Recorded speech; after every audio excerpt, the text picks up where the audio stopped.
Hi, second graders. Today we're going to read Chapter 4 of Gooney, Greene, and the Room Mother. Chapter 4. Not a single mom wanted to be room mother. Not one.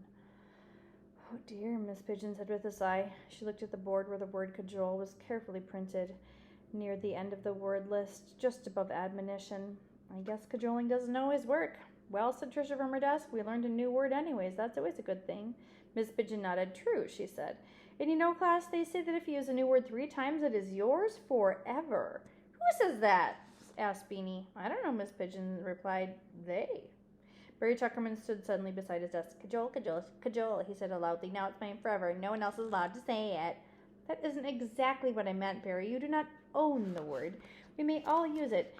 And in fact, class, I wish you would all try a little more cajoling at home. This is the only class in Watertown Elementary School that doesn't have a room mother yet. Mr. Leroy is becoming a little impatient about it. Now, though, I think we ought to start our preparations for the Thanksgiving pageant. The mural is coming along well, but we have a song to learn and costumes to make, and I have to select the cast. I already have a cast, Ben called out, holding up his arm. Ben had fallen from his bike a month earlier and broken his wrist. All of the children and Miss Pigeon and even the principal, Mr. Leroy, had signed their names on the casts using different colored markers. Their names were faded now, and the cast itself, which had once been white, was gray and dirty with bits of string like dental floss dangling from it. Kiko wrinkled her nose and said, Your cast smells bad, Ben. I know, Ben said, making a face, but next week the doctor takes it off. Your arm will be all skinny and wrinkled inside when they take it off, Barry Tuckerman told him. My cousin had a cast on his arm, and his arm died inside the cast. Is that true, Miss Pigeon? Ben asked nervously.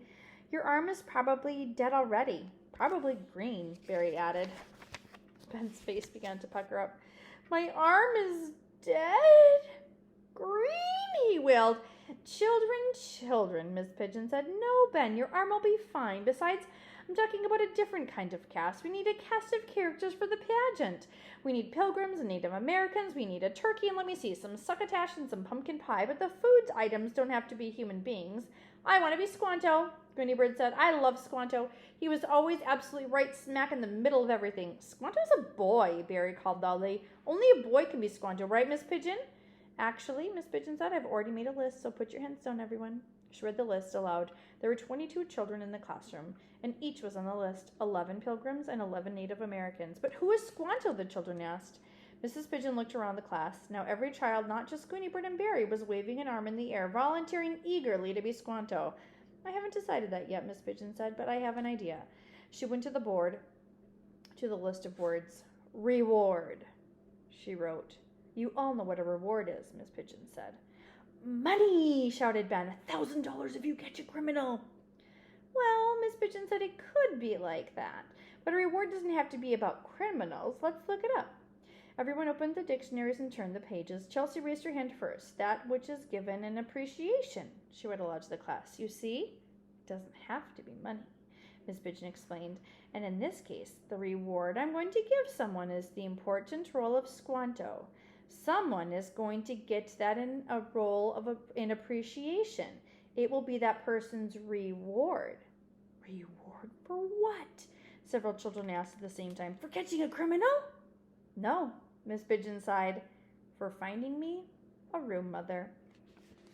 Here we go. We see the icon again. It means time has passed.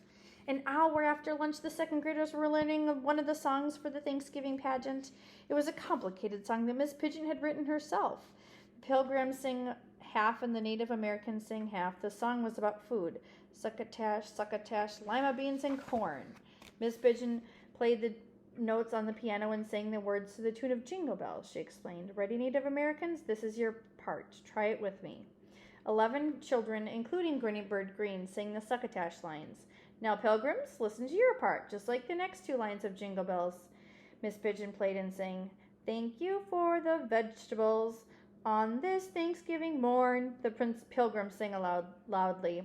Now, the next verse is about turkey, Native Americans. Ready to listen carefully? Gooney Bird raised her hands. Does Squanto sing with the Native Americans? She asked. No, actually, while the pilgrims and Native Americans are singing, Squanto will be carrying the food across the stage. Perhaps Squanto will want to do some sort of dance. I haven't worked out the details yet. Beanie, standing with the pilgrims, raised her hand. I take ballet lessons, she said. Maybe I could be. Miss Pigeon shook her head.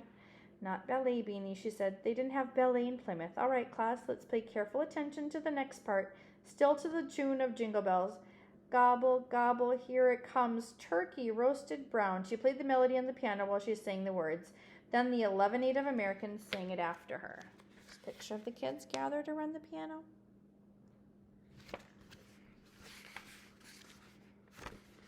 Mrs. Pigeon, may I please be excused? Gooney Bird asked politely. I need to be excused.